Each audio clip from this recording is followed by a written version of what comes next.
Next question की ओर बढ़ते हैं, देखते हैं दूसरा क्वेश्चन क्या है। तो क्वेश्चन है, जनसंख्या का घनत्व सबसे अधिक कहाँ होता है? जनसंख्या का घनत्व का क्या मतलब हुआ? देखो कि जमीन कम हो आदमी ज्यादा हो, तो ये कहाँ होता है? जहाँ खेती होता है, ठीक है, और पहाड़ पे कम होता है। लेकिन जब हम गांव और शहर की बात करेंगे, कस्बा और नगर की बात करेंगे, तो जनसंख्या घनत्व सबसे अधिक कहाँ है? महानगर में है। वहाँ लोग हवा में रहते हैं, 100 मंजिली इमारत होती है, उसके ऊपर किसी और का घर है, नीचे किसी और का घर है ना? तो क्या आंसर हो जाएगा? महानगर। 4 महानगर हैं अपने यहाँ, दिल्ली, कोलकाता, चेन्नई और मुंबई। आगे बढ़ते हैं। पटना में किस सिख गुरु का जन्म पटना में हुआ था? 10वें पढ़ चुके हैं हम लोग, गुरु गोविंद सिंह। आगे बढ़ते हैं। बिहार बंगाल से कब पृथक हुआ? देखो, बिहार, बंगाल और उड़ीसा ये तीनों एक ही राज्य हुआ करता था। तो क्वेश्चन है, बिहार बंगाल से कब पृथक हुआ? तो आंसर होगा 1912 ईस्वी में। आगे बढ़ते हैं। अभी भी जब तुम पूर्णिया से सिलीगुड़ी जाओगे, तो पहले पूर्णिया से तुम बंगाल में घुसोगे, फिर तुम बिहार में घुसोगे। रोड इस तरह से है, किशनगंज में, बीच में बंगाल आ जाता है। तो 1912 ईस्वी में बिहार बंगाल से अलग हुआ, पहले सब बंगाल का पार्ट था, उड़ीसा भी। आगे बढ़ते हैं। विश्वव्यापी आर्थिक मंडी किस वर्ष आरंभ हुई थी? देखो, आर्थिक मंडी जब हुआ था तो उसमें क्या हुआ, लोगों को बहुत दिक्कत हो गया, खाने का दिक्कत हो गया, चारों तरफ मंदी छा गई, कुछ था ही नहीं। तो वो कौन सा साल था? 1929 का साल था। इसी समय कहावत है कि लोग जर्मन सिक्के पहले जेब में लेके जाते थे और टोकरी में भर के लाते थे, फिर टोकरी में भर के सिक्के लेके जाते थे और जेब में सामान लाते थे। और ये जो विश्वव्यापी आर्थिक मंदी है जो कि 1929 ईस्वी में हुई थी, यही द्वितीय विश्व युद्ध का कारण भी बना था। एक कारण था, बहुत सारे कारण थे, उसमें एक कारण ये भी था। आगे बढ़ते हैं। एशिया और यूरोप के बीच कौन प्राचीन स्थल व्यापारिक मार्ग था? देखो, पहले जो व्यापार हुआ करता था, पहले टेक्नोलॉजी इतना उन्नत नहीं था कि लोग समुद्र के रास्ते जा सके। अगर वो समुद्र के रास्ते जाते भी तो तूफान आ जाता था, उनकी मृत्यु हो जाती थी। तो पहले क्या था? स्थल मार्ग व्यापारिक मार्ग था। तो उसका क्या नाम था? एशिया और यूरोप के बीच उसका नाम था रेशम मार्ग। ये चाइना से लेकर के ईरान तक का जो मार्ग था उसको हम लोग रेशम मार्ग कहते हैं। और अभी जो चीन के द्वारा एक इनिशिएटिव है, रोड एंड बेल्ट इनिशिएटिव, वो पुराने रेशम मार्ग को ही जीवित करने का प्रयास है। भारत इसमें शामिल नहीं हुआ है क्योंकि चीन क्या कर रहा है? दूसरे देशों को कर्ज दे करके उसको एक तरह से आर्थिक गुलाम बना रहा है। आगे बढ़ते हैं, देखते हैं क्या क्वेश्चन। द्वितीय महायुद्ध के बाद यूरोप में कौन सी संस्था का उदय आर्थिक दुष्प्रभावों को समाप्त करने के लिए हुआ? देखो, प्रथम विश्व युद्ध हुआ, द्वितीय महायुद्ध हुआ, तो यूरोप में एक संस्था का उदय हुआ। पहले द्वितीय महायुद्ध के बाद भी एक संस्था का उदय हुआ था, लेकिन वो प्रथम विश्व युद्ध के बाद भी एक संस्था का उदय हुआ था, लेकिन वो द्वितीय महायुद्ध को होने से नहीं रोक पाया। तो कहता है कि द्वितीय महायुद्ध के बाद यूरोप में कौन सी संस्था का उदय आर्थिक दुष्प्रभावों को कम करने के लिए हुआ? तो आंसर हो जाएगा 4 नंबर, यूरोपीय संघ। यूरोप में अगर हम विश्व की बात करें तो यूनाइटेड नेशन, संयुक्त राष्ट्र संघ। अगर यहाँ सिर्फ यूरोप का बात है इसलिए यूरोपीय संघ। अगर पूरी दुनिया की बात करेंगे तो क्या आंसर हो जाएगा? संयुक्त राज्य संघ, यूएनओ, यूनाइटेड नेशन ऑर्गेनाइजेशन। आगे बढ़ते हैं। विश्व व्यापार संगठन का मुख्यालय कहाँ है? स्टैटिक जीके बैंक में बहुत ज्यादा पूछता है, पीओ या कलर के एग्जाम में, जेनेवा में। आईएलओ का संस्था, श्रमिक संगठन का भी कहाँ है मुख्यालय? जेनेवा में है। व्यापार संगठन का भी मुख्यालय कहाँ है? जेनेवा में है। ऐसे याद रखना, जब लोग व्यापार करेंगे तो वो श्रमिक भी रखेंगे। दोनों का संगठन कहाँ है? जेनेवा में। आगे बढ़ते हैं। विश्व व्यापार संगठन की स्थापना किस वर्ष हुई थी?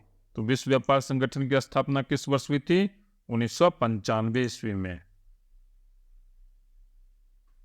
वर्ल्ड ट्रेड ऑर्गेनाइजेशन अंग्रेजी में कहते हैं। आर्थिक संकट के कारण यूरोप में कौन सी नई शासन प्रणाली का उदय हुआ? 1929 में क्या हुआ? आर्थिक संकट आया। उसके बाद यूरोप में कौन सी नई शासन प्रणाली का उदय हुआ? फांसीवादी नाजीवादी शासन प्रणाली। मुसोलिनी इटली में आ गया, उधर जर्मनी में हिटलर का उदय हो गया। हिटलर नाजीवादी हो गया और मुसोलिनी फांसीवादी हो गया। इसलिए कहा जाता है आर्थिक संकट के कारण यूरोप में कौन सी नई शासन प्रणाली का उदय हुआ? फांसीवादी नाजीवादी शासन प्रणाली। आगे बढ़ते हैं। आधुनिक युग में अर्थव्यवस्था के क्षेत्र में होने वाली सबसे बड़ी क्रांतिकारी क्या थी? अभी जो काल है, जिस काल में हम लोग रह रहे हैं, वो आधुनिक काल है। तो सबसे बड़ी क्रांति क्या है? तो सबसे बड़ी क्रांति है औद्योगिक क्रांति। हर जगह उद्योग है, और आज के डेट में अगर पूछेगा तो आर्टिफिशियल इंटेलिजेंस। अब मशीन मानव की तरह काम कर रहा है। तो पहले मशीन का आविष्कार हुआ, जो क्या थी? औद्योगिक क्रांति। आगे बढ़ते हैं। भूमंडलीकरण की शुरुआत किस दशक में हुई? भूमंडलीकरण का क्या मतलब है? कि पूरी दुनिया एक है। तो वो हुआ था 1990 के दशक में। कब हुआ था? 1990 के दशक में। इसको हम लोग LPG कहते हैं, अंग्रेजी में कहते हैं लिबरलाइजेशन, प्राइवेटाइजेशन एंड ग्लोबलाइजेशन। आगे बढ़ते हैं, देखते हैं क्या है क्वेश्चन। ब्रेटन वुड्स सम्मेलन किस वर्ष हुआ? बहुत इंपॉर्टेंट क्वेश्चन है। WTO सब की स्थापना उसके बाद ही हुई थी। ये WTO सब की जो स्थापना हुई, उसका ये भूमिका तैयार किया था। ब्रेटन वुड्स सम्मेलन हुआ था 1944 ईस्वी में। आगे बढ़ते हैं। गिरमिटिया किसे कहा जाता था? अनुबंधित मजदूरों को। अभी जो है फिजी में, मॉरिशस में, यहाँ के प्रधानमंत्री बिहारी हैं। इधर हाल फिलहाल वहाँ के प्रधानमंत्री बिहार आए थे अपने पूर्वजों को खोजने के लिए। तो वो लोग के जो पूर्वज थे वो गिरमिटिया बन करके यहाँ से गए थे, मजदूर बन करके गए थे, है ना। एक बिहारी सब पर भारी। आगे बढ़ते हैं, देखते हैं क्या है क्वेश्चन। गिरमिटिया मजदूर बिहार के किस क्षेत्र से भेजे जाते थे? तो आंसर हो जाएगा पश्चिमी क्षेत्र से भेजे जाते थे। आगे बढ़ते हैं। भारत सदस्य नहीं है दक्षेक्स का, ओपेक का, G15 का, WTO का। किसका है? ओपेक का नहीं है। ओपेक किसका संगठन है? जो भी ऑयल प्रोड्यूसिंग कंपनी है, देश है जहां तेल ऊपर है, जैसे सऊदी अरबिया, ईरान, वो सब ओपेक का सदस्य है।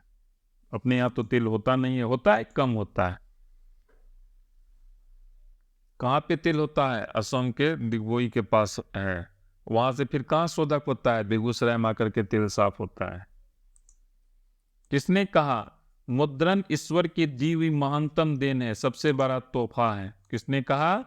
मार्टिन लूथर ने कहा। ये अमेरिका के बहुत बड़े समाज सुधारक थे। ये वहां के राष्ट्रपति नहीं बन पाए, इनकी हत्या कर दी गई। अगर इनकी हत्या नहीं की जाती तो ये बहुत पहले ही अमेरिका के राष्ट्रपति बनते। आगे बढ़ते हैं, देखते हैं क्या है क्वेश्चन। विश्व में सर्वप्रथम मुद्रण की शुरुआत कहाँ हुई? सबसे पहले मुद्रण की शुरुआत कहाँ हुई? चीन में। कागज भी सबसे पहले कहाँ बना? चीन में। कागज बना तब तो उसके ऊपर लिखा गया, इसलिए विश्व में सर्वप्रथम मुद्रण की शुरुआत कहाँ हुई? चीन में। भारत और चीन प्राचीन सभ्यता है, याद रखना। मुद्रण का आविष्कार कहाँ हुआ? भारत, जापान, चीन, अमेरिका। कहाँ होगा? चीन में। एक ही क्वेश्चन है, कई रूप में पूछा गया है, दूसरे रूप में पूछा गया है।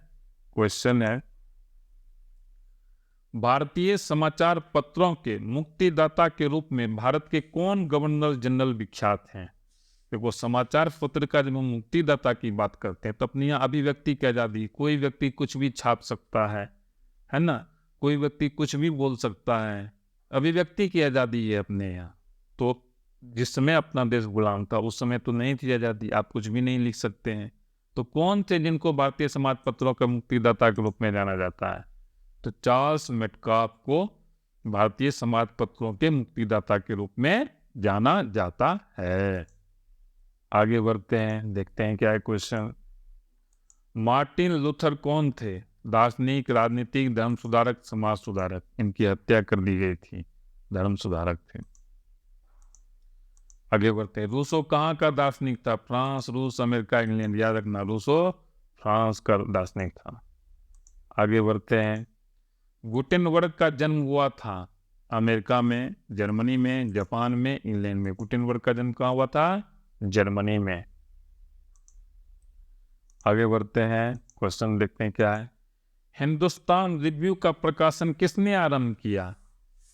तो किस हिंदुस्तान रिव्यू का प्रकाशन किसने आरंभ किया? सच्चिदानंद सिंह ने।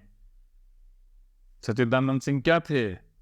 बिहार के कौन थे? गूगल पे सर्च करके तुम लोग कमेंट में लिखो। आंसर है कागज का आविष्कार किस देश में हुआ? देखो हम पहले ही बोले थे, कहाँ हुआ था? चीन में हुआ था।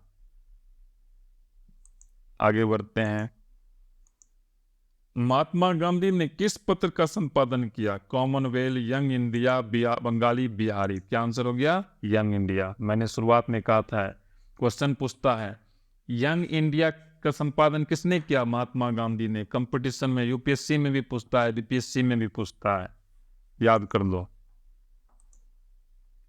क्वेश्चन है किस समाचार पत्र ने रातों रात वर्नाकुलर प्रेस एक्ट से बचने के लिए अपनी भाषा बदल दी थी? किस समाचार पत्र ने? आंसर हो जाएगा अमृत बाजार पत्रिका ने। क्वेश्चन है गुटेनबर्ग ने सर्वप्रथम किस पुस्तक की छपाई की? तो आंसर हो जाएगा बाइबिल की छपाई की। आगे बढ़ते हैं। 95 स्थापनाएं किसने लिखी थी? 95 स्थापनाएं लिखी थी मार्टिन लूथर ने। आगे बढ़ते हैं, देखते हैं क्या है। मराठा समाचार पत्र किस भाषा से संबंधित था? मराठा, मराठी लोग ही बोलेंगे मराठा, मराठी, अंग्रेजी, हिंदी, सॉरी यहाँ ये थोड़ा कंफ्यूजन का क्वेश्चन है। ये एसएससी में भी पूछा था। क्वेश्चन ये था, ये सेम क्वेश्चन था जो एसएससी में पूछा है, मेरे ख्याल से 2017 या 2018 में पूछा है। तो क्या आंसर हो जाएगा? अंग्रेजी। देखो मैं भी यहाँ कंफ्यूज हो गया था, इसका जवाब क्या होगा? अंग्रेजी। नाम है मराठा लेकिन जो भाषा है वो है अंग्रेजी। आगे बढ़ते हैं, देखते हैं क्या है। अमृत बाजार पत्रिका के संपादक कौन थे? कौन थे? मोतीलाल घोष। घोष बोले तो बंगाली थे। आगे बढ़ते हैं, देखते हैं क्या क्वेश्चन। 95 थीसिस किसने लिखी? बहुत ही इंपॉर्टेंट क्वेश्चन है। किसने लिखी? मार्टिन लूथर ने लिखी। यही क्वेश्चन हम लोग थोड़ा देर पहले पढ़े थे। मार्टिन लूथर ने क्या लिखी थी? 95 थीसिस। लास्ट क्वेश्चन है, अंत वाला तो सब वाला। मिरात उल अखबार के संस्थापक कौन थे? तो मिरात उल अखबार के संस्थापक थे राजाराम मोहन राय। बच्चों ईश्वर आप लोगों को सफलता दे। धन्यवाद।